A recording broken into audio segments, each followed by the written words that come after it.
Well, it's a joy to be here tonight as a member of the executive committee of the Syracuse in Onondaga County NAACP, and to be part of this dynamic panel. Thank you, Bishop Colette, for this invitation to co-facilitate and to help provide leadership for this amazing experience tonight.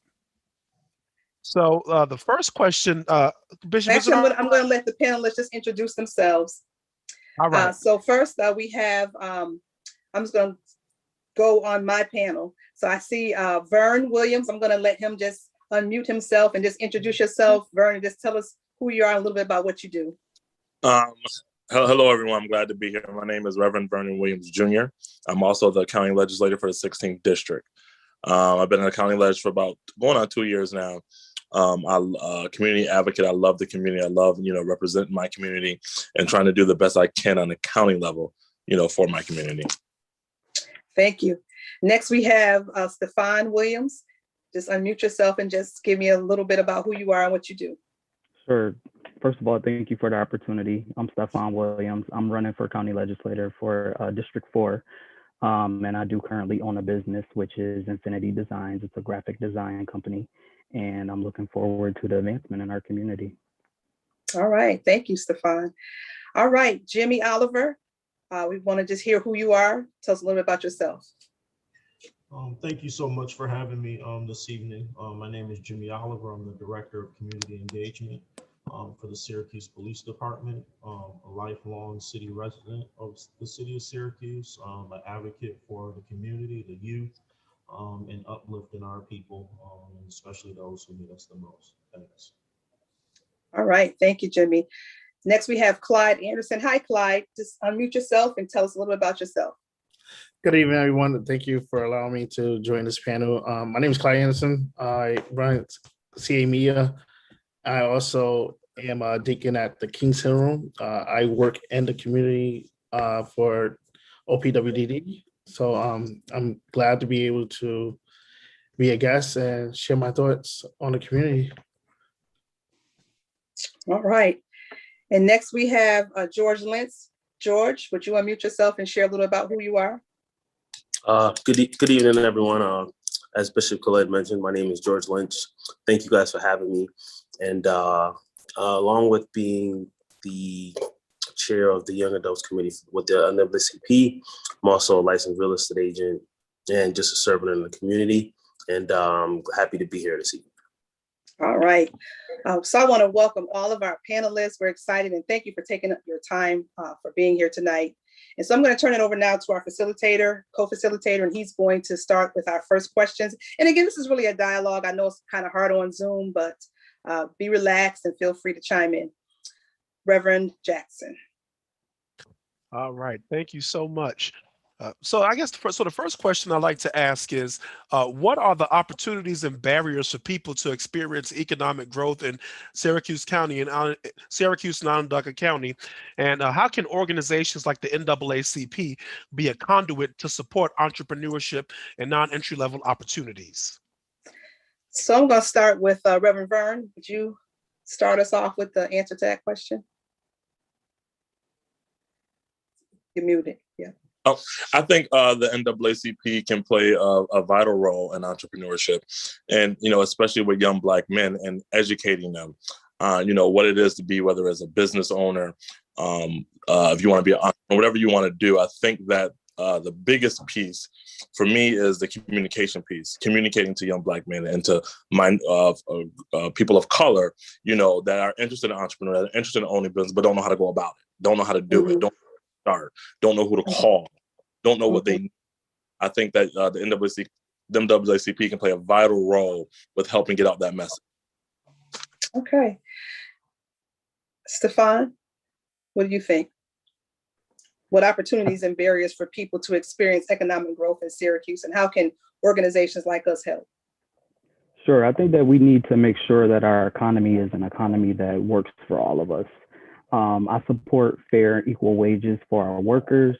We need wages that people can truly live on and not kind of get by on. We need to maximize talent and entrepreneurship and make sure that they have the resources to keep going.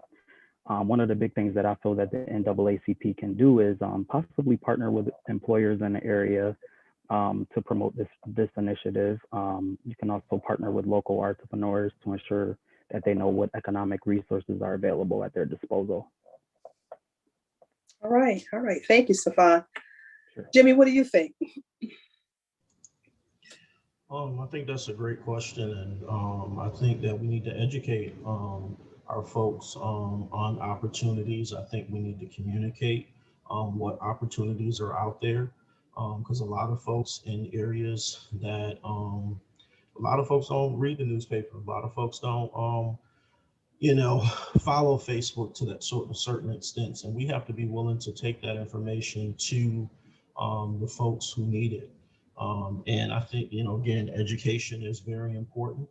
And if we can expose and, have individuals job shadow local businesses and different organizations, I think we can, move the needle on this. And I think NAACP can be a bridge to helping the community get that information. That's good. Clyde, you want to chime in?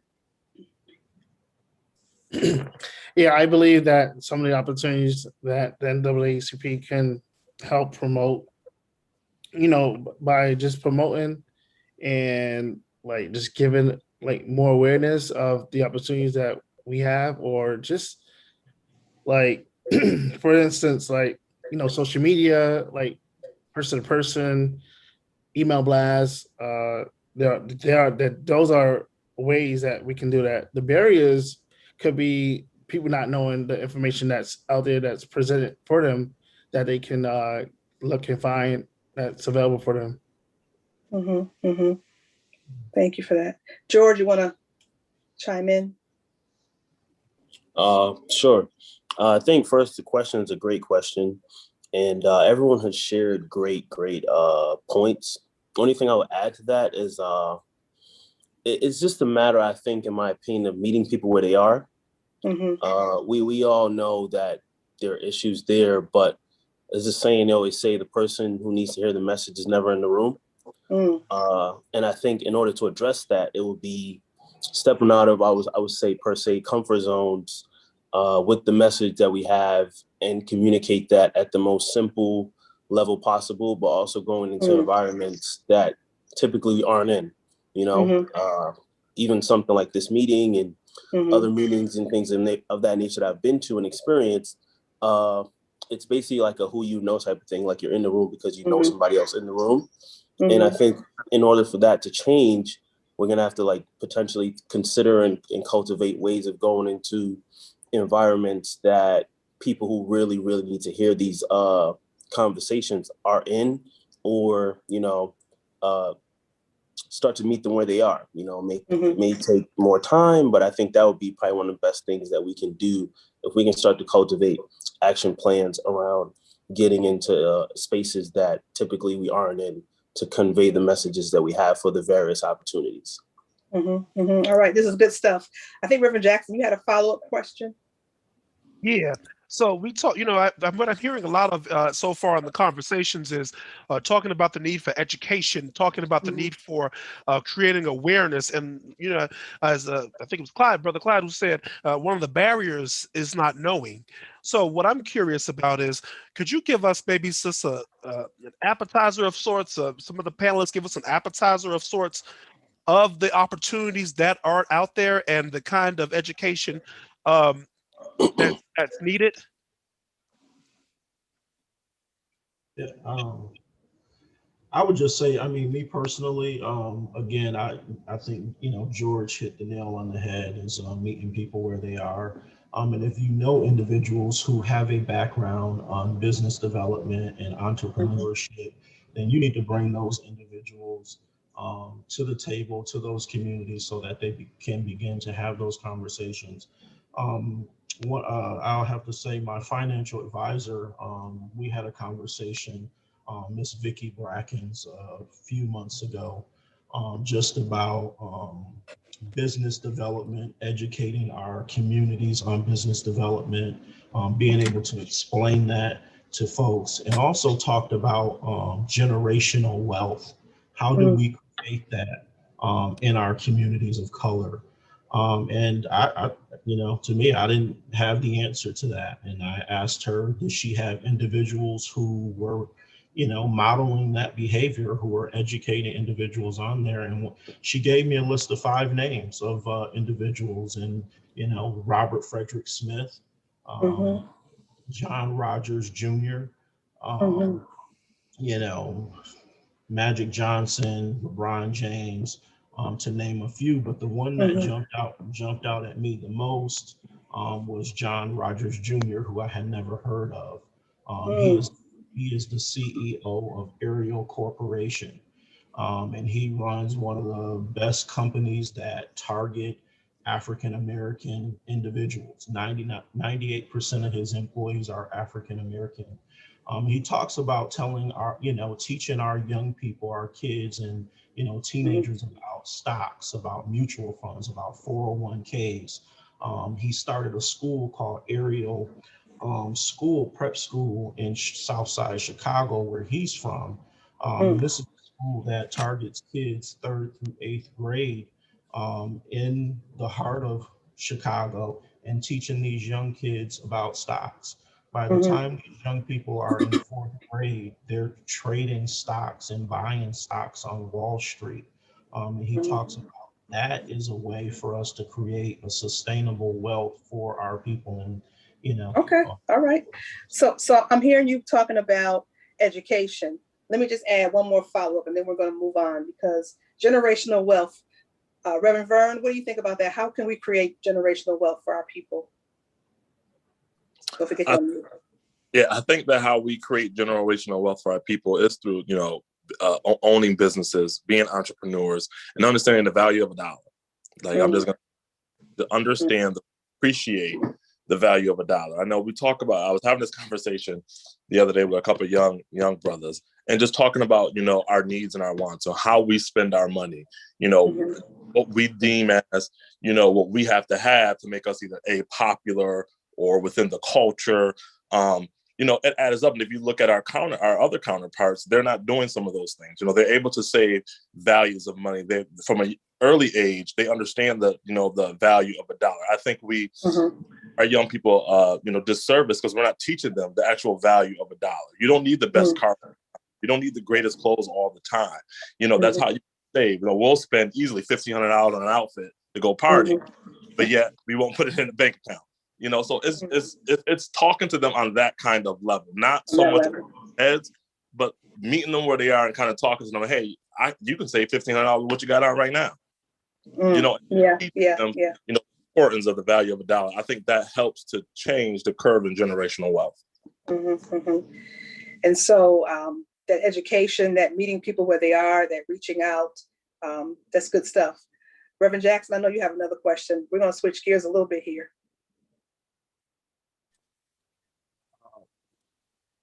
All right. So another question that we have is, you know, right now, in Bishop, ready to switch gears? Ready to switch gears? Yeah, let's switch gears. Yep. All right. So the next question I have is, you know, right now, one of the things that's right now hot on people's minds is what took place with the verdict being announced in the murder of George Floyd, the trial that put Derek Chauvin on trial for the murder of George Floyd. So I want to know what do you all think about, where do we go from here in light of the verdict of the George Floyd murder trial? Yeah.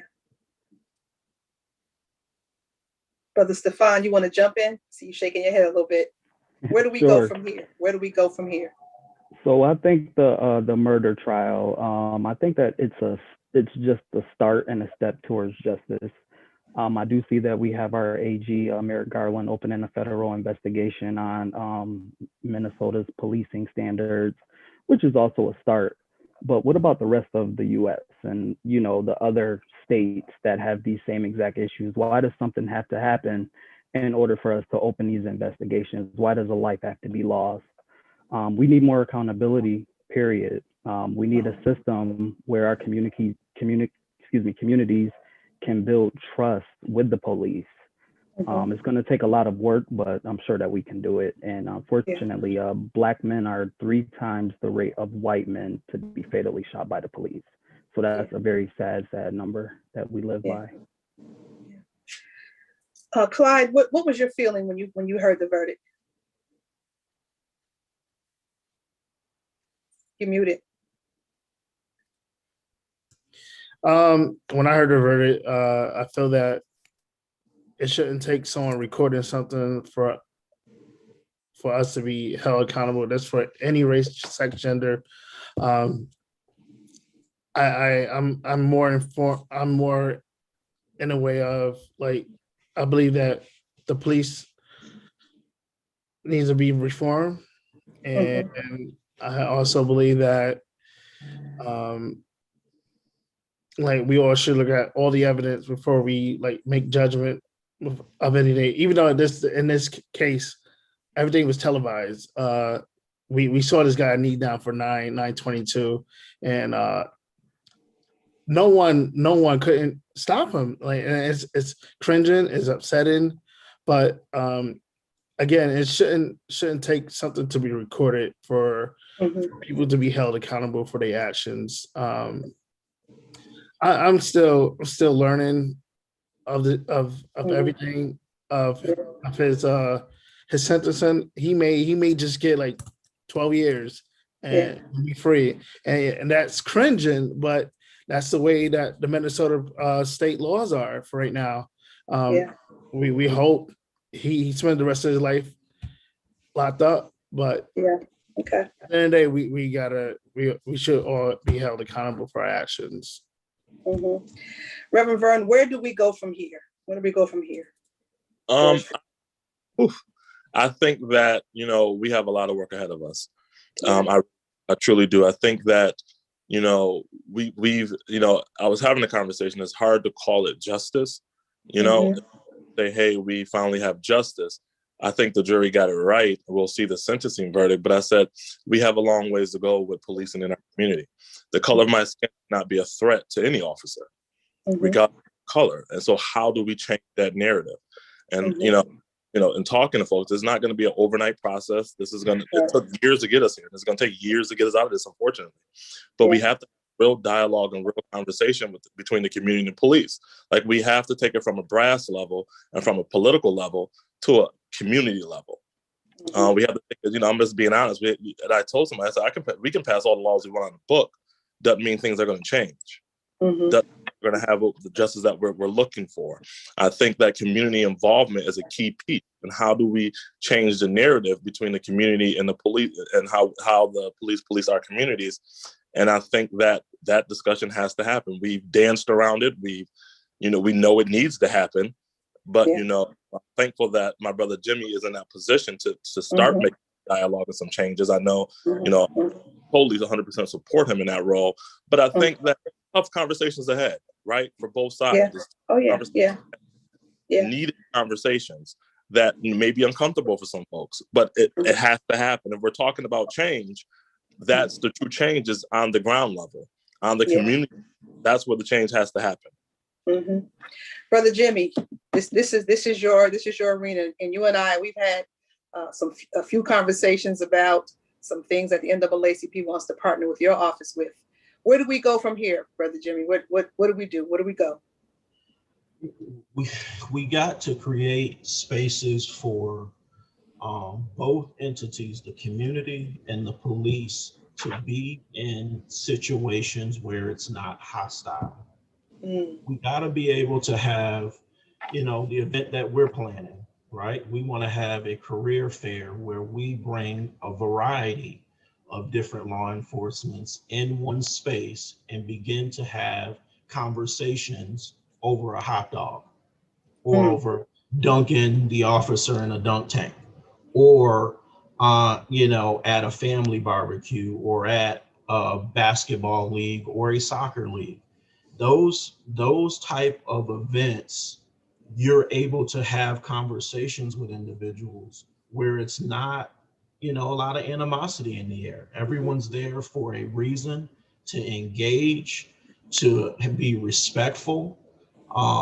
but we have to create more of those things. We can't keep allowing what's happening nationally to dictate how we operate here in the city of Syracuse. And just in my short term in this role, going through the community and talking to a variety of organizations, people in local pubs, people in grocery stores, people on corners, talking to them, they're ready for something to happen. And we collectively as a community need to bring those two entities together and have that, have those conversations. But we need to come to those conversations with respect. We know the problem. We know we want to change the culture of the police department. How do we do that? Do we come in offending the department that we would like to change? Or do we come in understanding that there's an issue and we need to come up with a solution and a direction to move that way? Just as we need to do the same in our community. Our community is strong. Our community is resilient. And I believe our community is tired of deaths happening in our community. And we need to be able to have those conversations too. And there's people that want to change. There's people who want to come to the table. And we need to put that in place. And so we go from here, starting to create those things. Our event, bringing law enforcement, not just the Syracuse Police Department, right? The state police, the sheriff's department, the district attorney, because we talk about those entities too that are incarcerating people of color. So you bring those individuals in the conversation as well, and you put them in different opportunities and events to have those conversations. But lastly, I would say, hearing the verdict of, I was excited. I was sad because a man had to lose his life. He left his family behind. And now they have to continue without him. Too many of our families have to do that every single day. Yeah. I hope that he gets the full sentence that he needs and he deserves. But we need to hold folks who are in power, who make decisions for our community, their feet to the fire. Yeah. This is an opportunity to continue the conversation. Now that this is over, what happens after this is over is where the work begins. And we have to be consistent. We can't wait for the next thing to happen. We can't do that. We got to continue to keep this conversation going, keeping it in front of people, keeping it in front of folks. And if we can do that, we can make some change in partnering with folks who, again, are in elected office. And we got to hold those folks accountable too, as well. I'm gonna let Brother George chime in here. Brother George, where do we go from here? That's a loaded question, but I'll try to answer it to the best of my ability. So I think where we go from here is first accountability, both I think within the police force and with constituents in the community. And I say that in the sense of accountability for us and understanding the fight that we're going up against. I would say first, a person of color, especially understanding the history of the police system and the root of it and where it started and what that was about. I'll leave that for you guys to do your own research on. Then I would say accountability, and the one way with that is understanding how to deal with them. Everything doesn't have to be like, being aggressive or being argumentative, just understanding who you're dealing with. And then hopefully us educating young people or just anyone on the process of and the procedures you want to take when you're dealing with a police officer, which may, lessen circumstances from being, what we've seen in the past. And then I would say in the police force is the accountability. Think of the officer in Buffalo. She was actually fired for holding her colleague accountable during him using excessive force.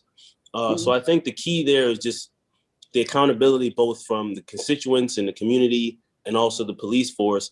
And then lastly, I would say, again, it's talked about, and I think it would make a huge difference, is more police officers, not all of them, because it's not possible for all of them, but a higher number, a higher rate of them to be from the community that they're policing.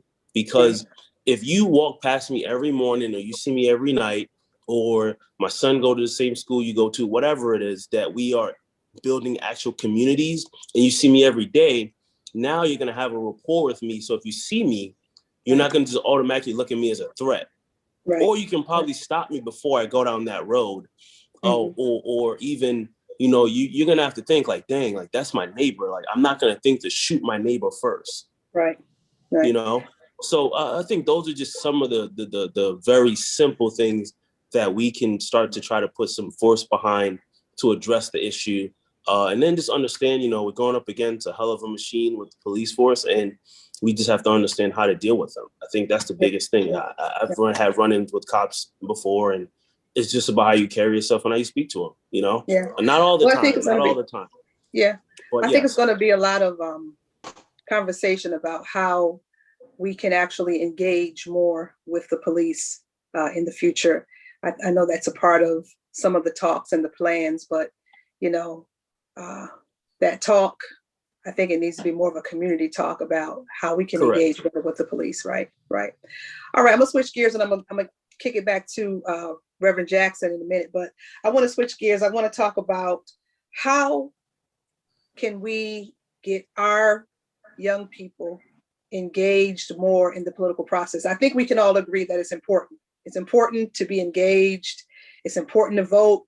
It's important to be informed. How can we make that happen? So we'll start with Reverend Vern, who's already an elected. It's important, right? It's important to be involved in the political process. Right. It's very important to be involved in the political process. And what I try to do, and I've been wrapping that, trying to answer that question for the last, couple of years. And the issue is, I think that our folks get in, and particularly minorities, they get involved when it comes down to the presidential elections, when it comes down to senatorial elections, the national elections, the federal elections. We get involved heavily.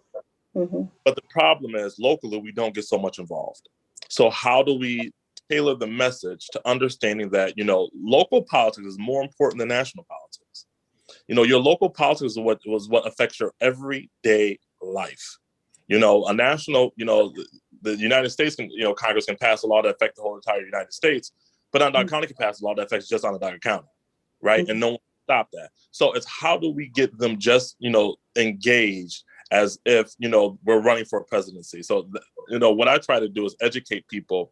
I asked them, I said, so what are some of the services you take right now? What are some of the services you use right now? And they name them. And I said, well, you do know that comes through your city and county, right? It doesn't come through your federal dollars. It comes through your city and state, your city and county taxes. And just getting them the understanding, it's a process, but break it down on how locally politics really affects their everyday life. So we talk about, poverty, but we can't talk about poverty without talking about crime, education, and jobs, right? That's local, right? So how do we tailor that message to get our young people involved to say, if we want to change the narrative, whether it comes to education, whether it comes to crime, whether it comes to jobs, if we want to change that dynamic, then we have to get involved in politics, because those are who's making policy changes.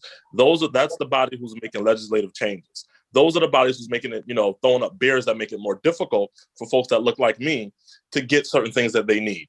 And we're not saying that we need local government to do everything, but we want some of the barriers to fall off, right? We want to make it a little easier path to obtain certain things that our counterparts obtain.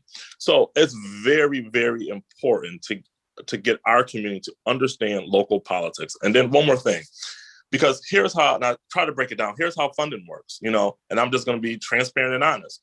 They look at the minority community and say, that's not a voting block. They don't vote heavily. So we wonder why, our counterparts, the suburbs get, when they holler, they get stuff, because that's a major voting block. They come out and vote in droves and locally. So when they look at us, they say, well, we don't really vote locally. So we're not going to really give the resources we need in the city of Syracuse to fight certain things, because it's not a major voting block. And it's disheartening, but that's how politics works. They're not going to tell you that's how it works. That's how it works. They don't look at us as, we don't vote. We can't change the. That's how politicians look at it, and that's why suburbans, when they holler, when they want something, they get together and they form a coalition or whatever they have, and they come in before us saying, "Hey, you got to stop this." But in the city, we don't do that. Okay. It's man and woman for themselves. We don't come together and say, this is not going to happen in my community. This is not going to happen in my neighborhood. We don't do that. And that's the reason why we don't have the same resources sometimes as our suburban counterparts.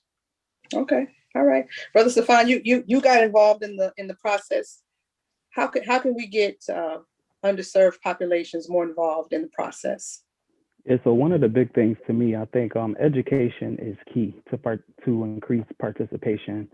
One of the things that I've learned from speaking with voters is that, just like Vern said, they didn't even know local elections even existed. You know, they only voted during presidential elections. So, and from speaking with them, I'm like, you do understand how, county services impacts you directly. You know what I mean? Instead of you just always going to vote presidential, you should definitely vote on a local level because it impacts you and your family directly. So I think education is everything. And just letting our people know that their voice matters, what resources you need, just everything, letting them know that their voice needs to be heard, their voice matters, and bringing it up to a legislative level. Brother George, do our voices matter on a local level? I think they do, a huge amount. But I think something that we might be missing, especially in this conversation, is like people's perception and feelings when they hear the word politics or politician. The first thing is they don't believe anything they say. And I feel like there's not enough transparency between politicians and their constituents. Then you could add to that just simply people only hear about this stuff in regards to voting and all that stuff when it's time to vote. But throughout the rest of the year, none of this is brought up to people. None of this is talked about. So it's like, oh, you just come around when you need a vote. And then there's no transparency in what that person can do for them, not selling them a dream, what you actually can do, what your job consists of. And then just being more open. Like, I think something that's really interesting that I've observed for the past couple of years that I've been around politics is like a lot of key meetings where decisions are made are held at like 2 in the afternoon, 12 o'clock in the afternoon, where the people who are going to be most affected by it are at work, or if they're at 5 or 6 o'clock, you're still dealing with people who have that flexibility to get there. The people who are struggling and may have a family or other responsibilities aren't able to make those meetings. So I feel like we should find a way to create more, I would say, flexible and diverse ways of having these community meetings or even like decision making at a time where more people can be involved, because it's almost like a closed door type of thing. That's good. We got one more question, but I'm going to give Clyde and Jimmy an opportunity to weigh in. Clyde, how do we get more people involved that look like you, particularly young men, involved in the political process? By being out in the public. I believe that if the county legislators are out there coming to different neighborhoods, coming into different communities, and not just during the election, I mean, just on a regular basis, showing their face around, we probably have more people that want to vote during like the midterm elections or the regular general elections. But if you don't see these people on a regular basis, who are we voting for? Are we just voting just to put people in seats, or are we voting for a cause? But I firmly believe if we see these people in these power or seats out there in the community, we'll be able to know who they are, and we have a better idea of what we're voting for. All right, Jimmy, wrap us up with this question. What do you think? How do we get more involved? Education, again, meeting people where they are, being consistent when you're in office, come into the neighborhoods and giving folks a update on the things that you said you were going to do when you were running your campaign, and now you're in office. Too many times elected officials don't do that. And that's something that folks look at. I'm on the 10th ward on the west side of Syracuse. Folks don't vote over there, so there's certain areas that individuals don't go. And my question is, why not? there could be a couple more votes over there. You could cultivate someone who's just now wanting to get into it. They may have heard someone speak or read something in a book, and you missed that opportunity because of what past practices have been. We need to think outside the box. We need to come back, just like they do on the federal level, the presidential elections, they do these town hall meetings. The voters need to hold these elected officials accountable and say, we need town hall meetings quarterly while you're in office to come back and report to us about what you're doing for our community. And that's how you decide, and that's how you educate your constituents on what's going on. And then when the time comes around, they kind of know a little bit, depending on how, and then they can decide whether they want you to stay where you are or they want to look for somebody else. But we have to educate and put them in positions and do those things. And I think that it's important to let the people know that they have the power. The power is always in the people. And elected officials are called to serve, but the people have the power. So we need to empower our people. I'm going to let Reverend Jackson get another question in, and then I have a question from the chat, and then we'll be wrapping it up. This hour went by quickly. Thank you, guys. Reverend Jackson. Thank you. So, we talked about being involved in talked about the need to be involved in local politics and the political process. So I would ask this panel, what do you see, just to let the community know today, what do you see as the single most pressing issue facing Black men today? And how can the community help? And of course, we have a panelist from a number of backgrounds. So of course, the answer is not going to be the same. So we can have a multiple answers here and perspectives, and I think that's welcome. So what is the single most, and what do you see as the single most pressing issue facing Black men today, and how can the community help? Reverend Vern, single most pressing issue. For me, the single most pressing issue is education. And I say that because education is the key to everything else, right? Education is the key to jobs, is education to inform people. Like, we have to, I look to say, how can my office, me as being a servant to the people, do a better job at educating them about, getting the education they need to move forward, right? So when you just, it don't have to be on a grand scale either. It can be just you talking to the grocery store, you're talking to somebody, in your neighborhood, and saying, that young man that maybe don't have that, father figure, uncle figure in their lives, and saying, hey, here's why education is important. Because nowadays, to get even a decent, good job, you need some type of formal college education, right? So get informed and talk about education. Me, just in my whole heart, I believe education is the key to everything else. That's just what I believe. And I try to push that, trying to get folks, our folks, young Black men, to understand that education is important, is the key to success in their life. And, talk to them on their level to get them to understand there's different forms of education. There's different things, there are different ways about going about education, whether it's about, you're trying to get a job, you're trying to be an entrepreneur, you're trying to do different things in your life. Education, it always falls back on education and educating our people on different things that is happening in the community, educating them on police reform, educating them on, jobs, educating them on statistics in the community, because society is already against us, right? We already got strikes against us just being Black. So, I tell folks, we already got strikes against us. So what do we have to do to remove those strikes and move forward? Because it is possible. And, and looking at young Black men on this panel, just looking at us as examples of saying, hey, if I can do it, you can do it. I come from the same background as most of those young men, and I've able to turn my life around. I was able to do certain things, because somebody took the time to mentor me and educate me. And, I think I'm doing pretty well. So I think some of us have that same background, but it's giving back. When we get there, it's closing the door. It's about, now turning back and saying, who can I pull through that door with me? All right. Education. Stefan, single most pressing issue from your perspective facing young Black men today. How can we help? I think one of the big things for me is mass incarceration. This also includes those being on parole and probation. I think encounters with our criminal justice system ends up depressing like the wages and careers for Blacks and minorities. Our criminal justice system just needs some serious reform, and we need to be able to bring these issues to our leaders and our lawmakers in our community so that we can repair what's broken. Education, mass incarceration. All right. Brother Clyde, single most pressing issue facing young Black men today, and how can we help?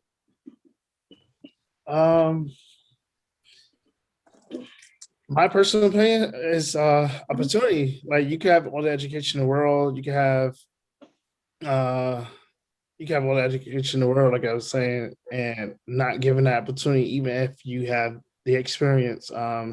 Like for me, like I've been at one place, a job for reference for like 6 years, and I applied for a position, and they choose not to give it to me, but they've had to choose to give it to someone with less experience. And I think it's mainly it's who you know and not what you have. But then again,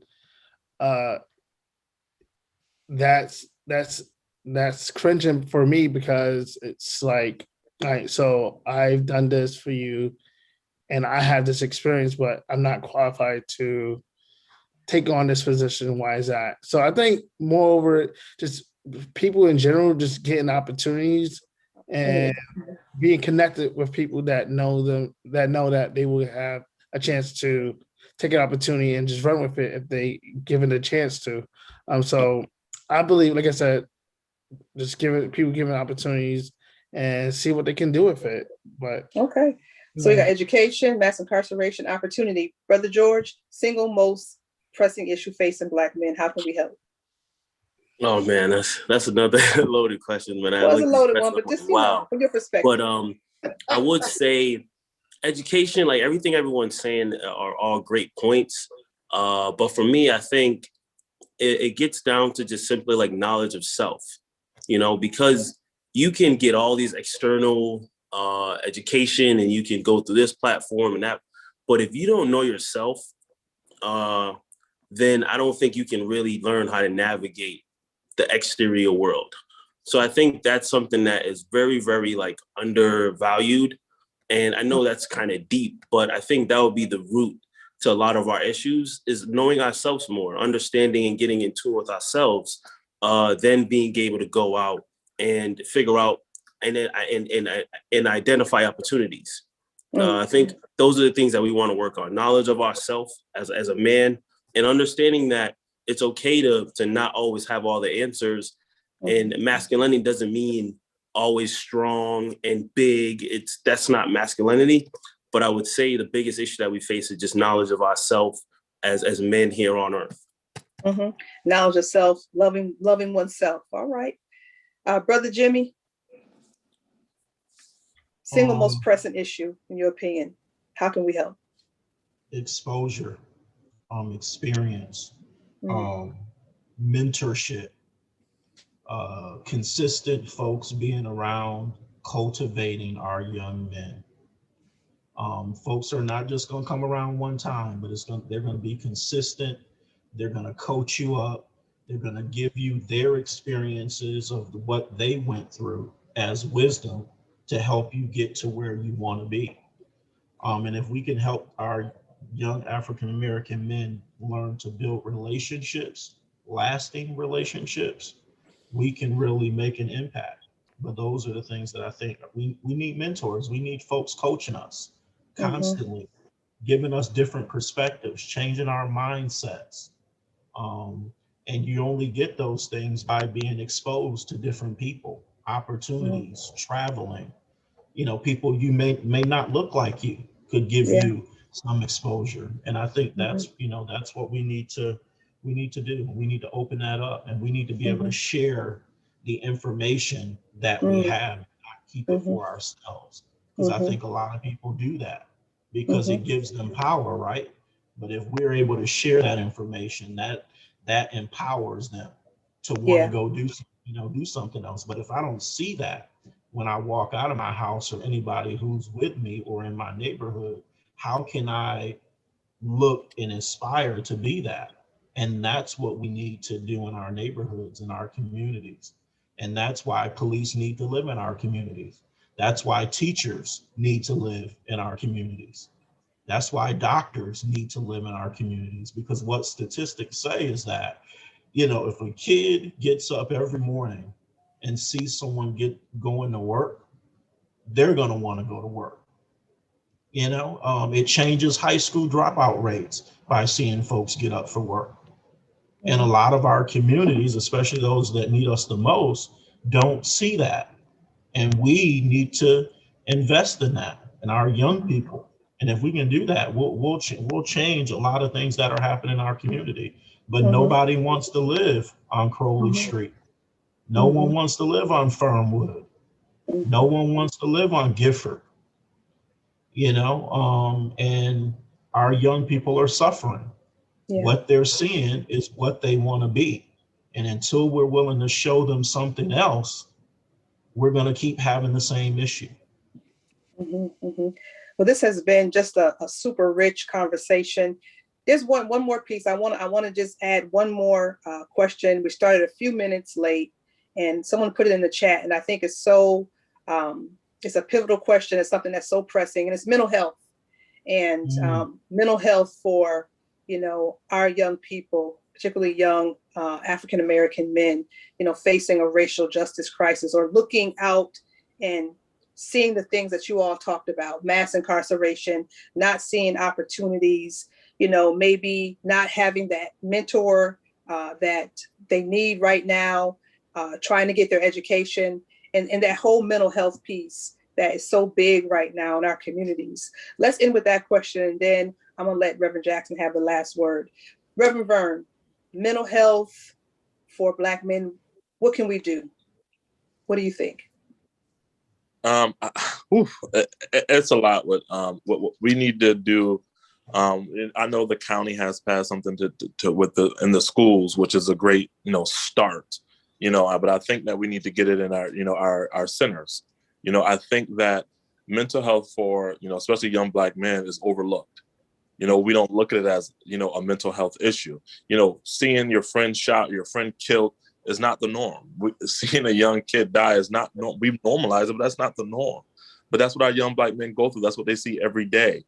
And that's something that it's going to be tough to address, but we need professionals to help us address that. And, the biggest thing I know when I was speaking to the county, my counterparts is that, listen, they ain't coming to us. So how do we get to them? How do we go into the communities, and talk about mental health issues with them, because they're not coming to us. Right? Because some of them don't even know it's a mental health issue, right? Because they have normalized certain things in their lives. They think it's just the norm, and it's not. So, just addressing that and being aware of that, I think is a good thing that is, that we're trying to get it into the school, the school district, especially the high school kids. But I think that we need to expand on that a lot. We need to expand into the communities. But what does that look like? How do we do that? How do we get that into the, minority communities? Because I think that's an issue that is way overlooked and not addressed far. Yeah. Brother Stefan. Yeah, I think that we need more education on mental health. We also need to understand that we all need mental health instead of some certain people because they have like a certain condition or something like that. Bottom line is we all need mental health. And making sure that it's easily accessible in our predominant communities, and making sure that it's in our schools, our churches, whatever way we got to be able to get it out so that our people can get this service. Mental health is everything. Yeah. I think I heard Brother George talk about loving yourself. I'm going to kick it to Brother George and then Brother Clyde, and we'll end with Brother Jimmy and let Reverend Jackson have the last word. Brother George, mental health, how can we help?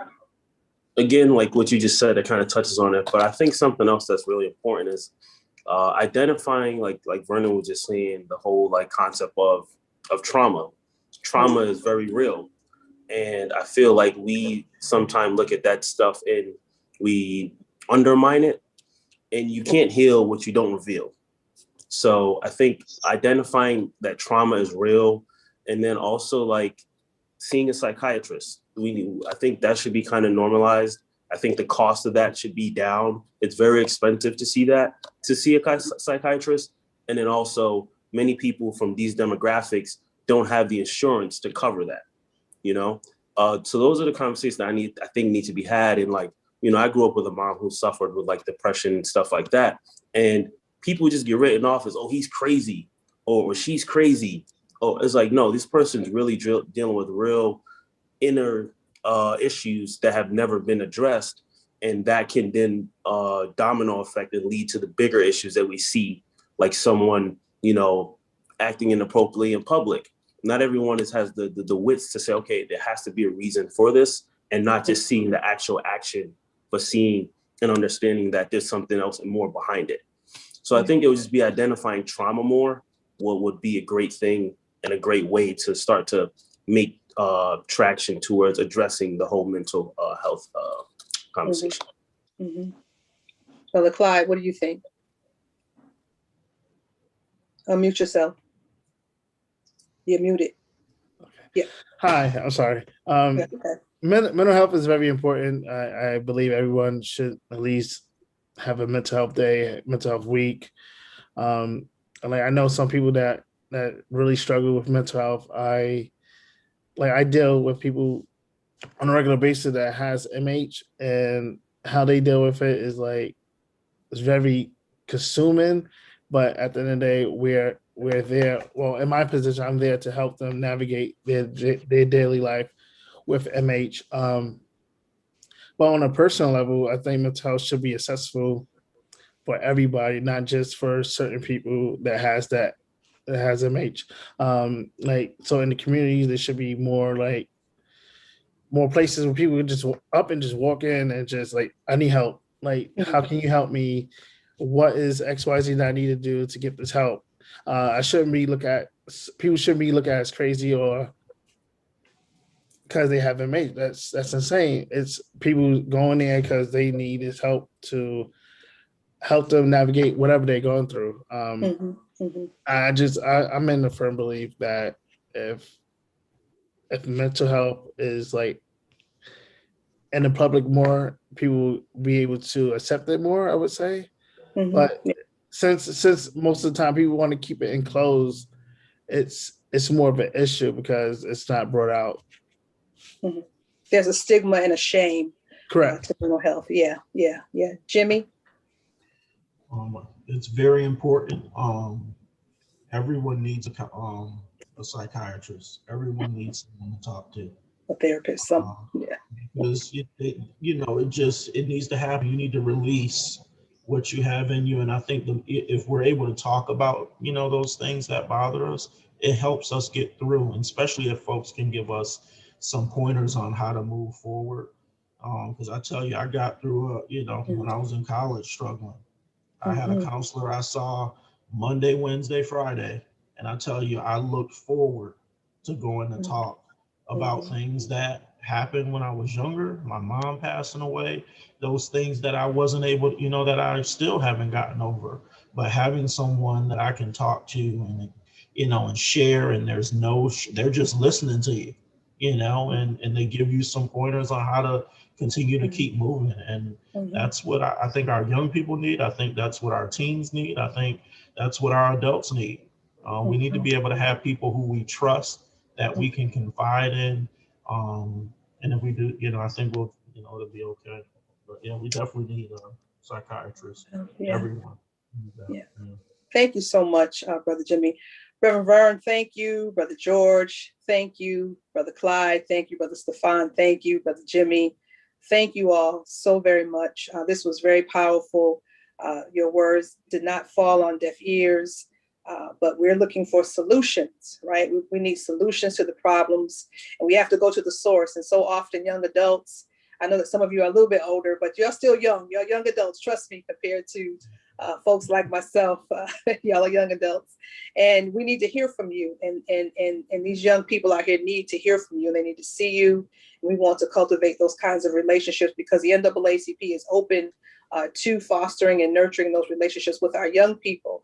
We are that organization that should care, and we do care, and we want to be present, and we want to be in the mix so that our young people can see leaders and examples so that they can fashion their lives after. So thank you all so very much for taking an hour with us this evening and just sharing your thoughts and solutions. And we have written them down. I have made plenty of notes, and I'll be reaching out. I know all of you on different levels. Some of you are more like sons, but I'll be reaching out to, get more information and to partner with you guys as we move forward.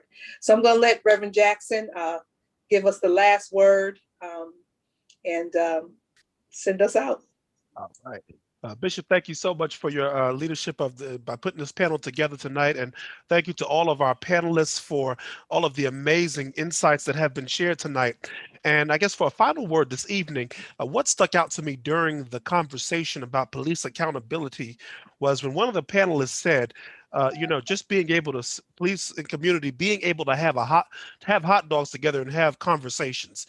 And and systemically, what that tells to me and what it said to me is that we are still in a struggle for our humanity to be recognized. We are in a struggle for our humanity to be recognized. And that's just a baseline when you can recognize someone else as another human being, someone else who's a colleague in this ecosystem of living. And that says to me, what we said earlier about what was said about the George Floyd trial. This was not the win, but rather this is the starting point. So we cannot fall asleep at the wheel, as they say. We cannot engage in social, economic, and political distracted driving because of the fact that we are still in this struggle. But one of the things that also stood out to me from this conversation too was that I sensed a lot of hope in seeing possibility in being able to transform these systems that oppress us and keep us down, and that we have the agency amongst us through our collective energy, our collective gifts, time, talent, and treasure to transform these systems. So I also see hope within this community, and I believe the NAACP can be a catalyst to moving us towards that greater hope. So thank you all so much for your participation and for this panel this evening and allowing me to help facilitate this wonderful conversation. Man, God